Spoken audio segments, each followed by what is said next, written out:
ക്രിസ്തുവിലുള്ള പ്രിയപ്പെട്ട സഹോദരി സഹോദരന്മാരെ, ഇന്നത്തെ ദൈവവചനം വിശുദ്ധ യോഹന്നാൻ എഴുതിയ സുവിശേഷം 6-ാം അധ്യായം 16 മുതൽ 21 വരെയുള്ള വാക്യങ്ങൾ. വൈകുന്നേരമായപ്പോൾ അവൻ്റെ ശിഷ്യന്മാർ കടൽക്കരയിലേക്ക് പോയി. അവർ ഒരു വള്ളത്തിൽ കയറി കടലിനക്കരെ കഫർനാമിലേക്ക് പുറപ്പെട്ടു. അപ്പോൾ നേരം ഇരുട്ടിത്തുടങ്ങി. യേശു അവരുടെ അടുക്കലെത്തിയിരുന്നുമില്ല. ശക്തിയേറിയ കാറ്റടിച്ചിരുന്നു കൊണ്ട് കടൽ ക്ഷോഭിച്ചു. 25-30 സ്താദിയോൻ ദൂരം തണ്ടുവലിച്ച് കഴിഞ്ഞപ്പോൾ യേശു കടലിനു മീതെ നടന്ന് വെള്ളത്തെ സമീപിക്കുന്നത് കണ്ട് അവർ ഭയപ്പെട്ടു. അവൻ അവരോട് പറഞ്ഞു, ഞാനാണ്, ഭയപ്പെടേണ്ട. അവനെ വള്ളത്തിൽ കയറ്റാൻ അവരാഗ്രഹിച്ചു. പെട്ടെന്ന് വള്ളം അവർ ലക്ഷ്യം വച്ചിരുന്ന കരയ്ക്ക് അടുത്തു. നമ്മുടെ കർത്താവായ ഈശോ മിശിഹായ്ക്കും സ്തുതി. ക്രിസ്തുവിലുള്ള പ്രിയപ്പെട്ട സഹോദരി സഹോദരന്മാരെ, ഇന്ന് നാം എല്ലാവരും വിശുദ്ധ തിരുവെഴുത്തുകളുടെ വാക്കുകൾ ശ്രദ്ധിക്കുമ്പോൾ നമ്മുടെ പരിശ്രമങ്ങളും ശ്രദ്ധയും കർത്താവിൽ കേന്ദ്രീകരിച്ച് കർത്താവിൽ വിശ്വാസം അർപ്പിക്കുന്നത് തുടരേണ്ടതിൻ്റെ ആവശ്യകതയെക്കുറിച്ച് നാം എല്ലാവരും ഓർമ്മിപ്പിക്കുന്നു. കർത്താവെ, നമ്മൾ കഴിയുന്നതെല്ലാം ചെയ്യുക. അങ്ങനെ നമ്മുടെ ജീവിതത്തിൻ്റെ ഓരോ നിമിഷങ്ങളിലും കർത്താവ് നമുക്ക് കാണിച്ചു തന്ന പാതയിൽ നാം എപ്പോഴും സഞ്ചരിക്കുകയും അവനോട് വിശ്വസ്തത പുലർത്തുകയും ചെയ്യും. എന്തെന്നാൽ നമ്മുടെ ജീവിതയാത്രയിൽ കർത്താവിലുള്ള നമ്മുടെ വിശ്വാസവും പരീക്ഷിക്കപ്പെടുകയും ചെയ്യുന്ന നിരവധി നിമിഷങ്ങൾ നമുക്ക് നേരിടേണ്ടി വന്നേക്കാം. കാരണം നമ്മുടെ പാതയിലെ വെല്ലുവിളികളും ബുദ്ധിമുട്ടുകളും നേരിടേണ്ടി വന്നേക്കാവുന്ന നിരവധി പ്രതിബദ്ധതകളും നമ്മുടെ ദൈനംദിന ജീവിതത്തിൽ കർത്താവിൻ്റെ സുവിശേഷവും സത്യവും പ്രഘോഷിക്കുന്നതിനായി നാം ഒരുമിച്ച് യാത്ര ചെയ്യുന്നു. ഇന്നത്തെ നമ്മുടെ ആദ്യ വായനയിൽ അപ്പോസ്തലന്മാരുടെ പ്രവർത്തികളിൽ നിന്ന് എടുത്തത്. സഭയിൽ ഡീക്കന്മാരുടെ ക്രമം ഏർപ്പെടുത്തിയ നിമിഷത്തെക്കുറിച്ചും നാം കേട്ടു. കാരണം വിശ്വാസികൾക്കുള്ള വിഭവങ്ങളും സാധനങ്ങളും വിതരണം ചെയ്യുന്നതിൽ വൈരുദ്ധ്യങ്ങളുണ്ടായിരുന്നു, പ്രത്യേകിച്ചും അവിടെ നിന്ന് വന്നവർക്കിടയിൽ. യഹൂദേതര അല്ലെങ്കിൽ വിജാതി ഉത്ഭവം. ആ സമയത്ത് ആദ്യകാല ക്രിസ്ത്യൻ സമൂഹങ്ങൾ സാമുദായികമായി ജീവിക്കുകയും അപ്പോസ്തലന്മാരുടെ അതേ പ്രവർത്തികൾ വിവരിച്ചതുപോലെ അവരുടെ വിഭവങ്ങൾ ഒരുമിച്ച് ശേഖരിക്കുകയും ചെയ്ത സാഹചര്യവും സന്ദർഭവും നാം മനസ്സിലാക്കണം. അക്കാലത്ത് കർത്താവ് ഉടൻ മടങ്ങി വരുമെന്ന് ചില പ്രതീക്ഷകളുണ്ടായിരുന്നു. അതിനാൽ വിശ്വാസികളുടെ സമൂഹത്തിൽ പലരും തങ്ങളുടെ ജീവിതം പങ്കിട്ട അസ്തിത്വത്തിലും മാർഗങ്ങളിലും സ്വകാര്യ ഉടമസ്ഥയിലും ചരക്കുകളും ഉപേക്ഷിച്ച് പകരം പരസ്പരം പങ്കിടാൻ തീരുമാനിച്ചു. എന്നിരുന്നാലും ഈ സമ്പ്രദായം സുസ്ഥിരമായിരുന്നില്ല. ആത്യന്തികമായി ക്രിസ്ത്യൻ സമൂഹം വിശ്വാസത്തിലേക്ക് പരിവർത്തനം ചെയ്യുന്നവരുടെ എണ്ണം വർദ്ധിച്ചു കൊണ്ടിരുന്നതിനാൽ ആത്യന്തികമായി ഉപയോഗിക്കപ്പെട്ടില്ല. ഇത് അവരെയെല്ലാം നിലനിർത്താൻ ആവശ്യമായ നിരവധി വിഭവങ്ങൾക്ക് കാരണമായി.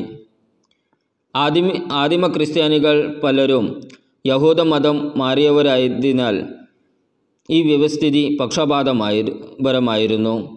അവരിൽ ചില യഹൂദ പാരമ്പര്യങ്ങളും ആചാരങ്ങളും മുറുകെ പിടിക്കുകയും പൂർണ്ണമായി യോജിക്കുക ചെയ്യാത്തവരോട് അന്തർലീനമായ മുൻവിധികളും ഉള്ളവരുമായ ഫരിസേരിൽ നിന്നുള്ളവരുമായിരുന്നു.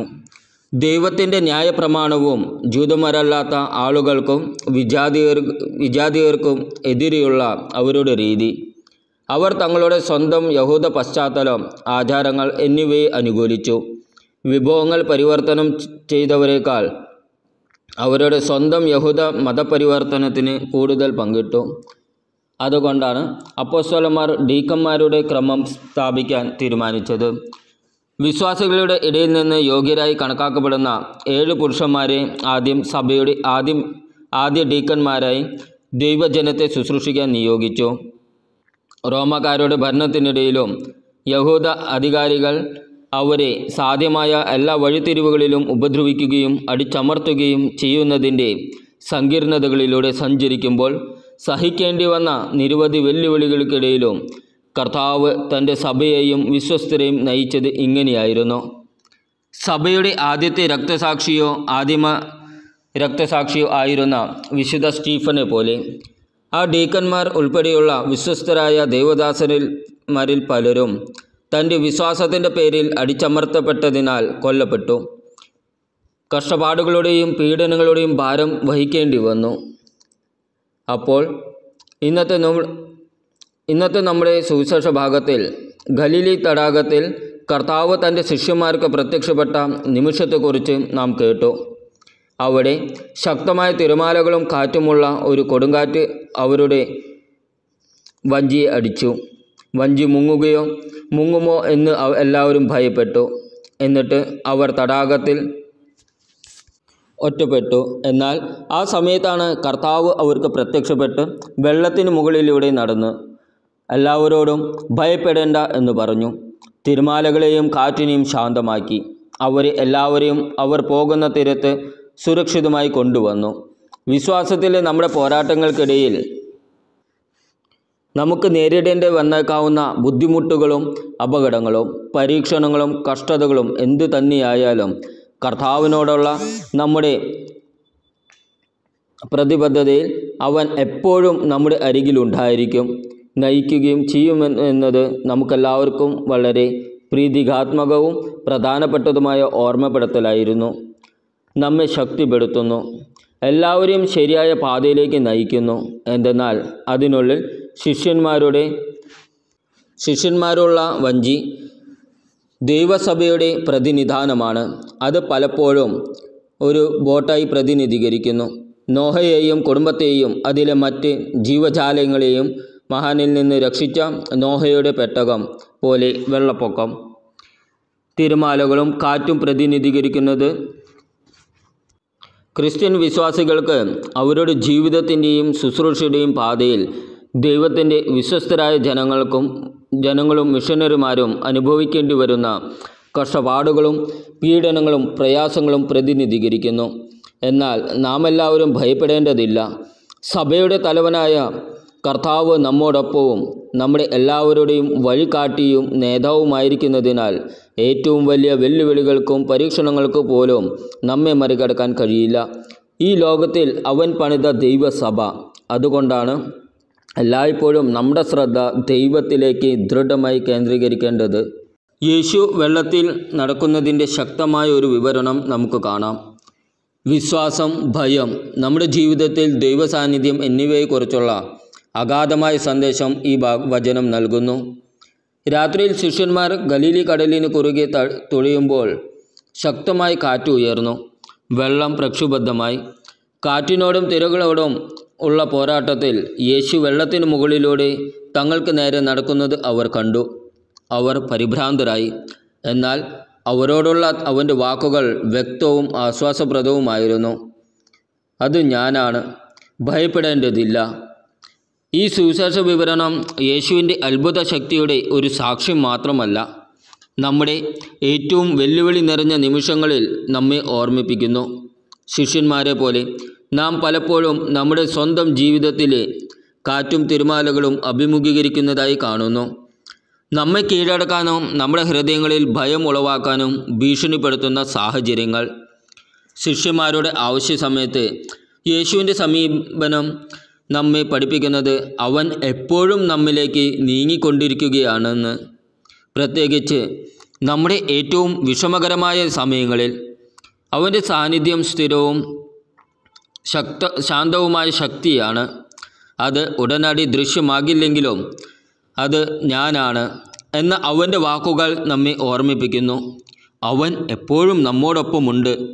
അവൻ ഒരിക്കലും നമ്മെ കൈവിടുകയോ ഉപേക്ഷിക്കുകയോ ചെയ്യില്ല എന്ന വാഗ്ദാനത്തെ പ്രതിധ്വനിപ്പിക്കുന്നു.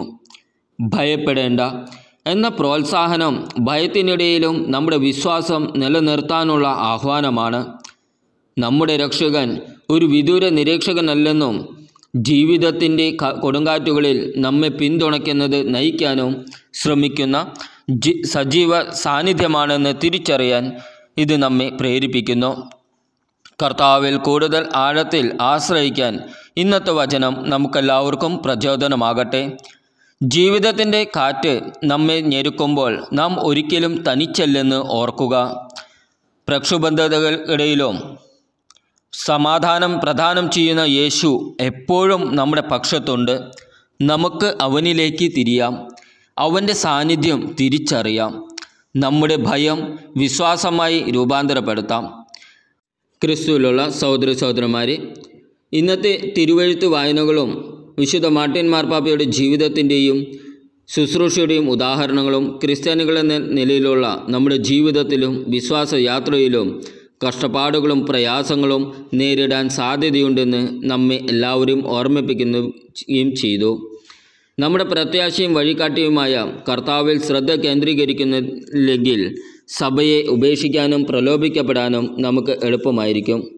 അവിടെ ലൗകിക പ്രലോഭനങ്ങളുടെ പ്രവാഹങ്ങളാൽ നാം ഒഴുകിപ്പോകും, വീഴ്ചയും നാശവും.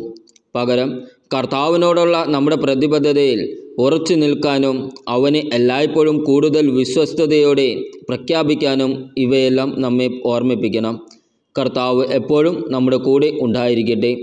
നമ്മുടെ വിശ്വാസയാത്രയിലും ക്രിസ്ത്യാനികളെന്ന നിലയിലുള്ള നമ്മുടെ ദൗത്യങ്ങളിലും ഇന്നും എന്നും എപ്പോഴും നമ്മെ സഹായിക്കുകയും നയിക്കുകയും ചെയ്യട്ടെ. ആമേൻ.